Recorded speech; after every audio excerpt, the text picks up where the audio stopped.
broji dane do odlaska iz Bele kuće do inauguracije novog američkog predsjednika Josepha Bidena 20. januara zakazano je 5 pogubljenja u federalnoj nadležnosti.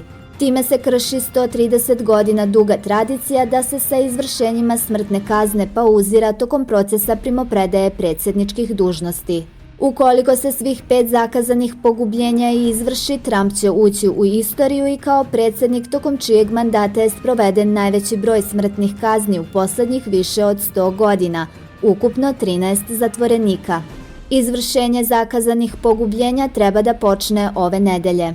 Državni tužilac Sjedinjenih Američkih Država William Barr je rekao da njegovo ministarstvo pravde jednostavno sprovodi postojeći zakon. Kritičari tvrde da su pogubljenja zabrinjavajuća jer se izvršavaju samo nekoliko nedelja uoči stupanja Bidena na funkciju, koji je rekao da će nastojati da ukine smrtnu kaznu.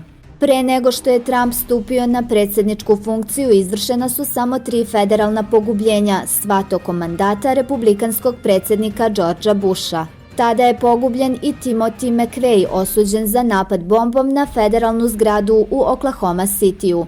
Od 2003. godine nije izvršena ni jedna smrtna kazna. Američke države su nastavile sa pogubljenjima u zatvorima na nivou država, te je prošle godine izvršena smrtna kazna nad 22 zatvorenika.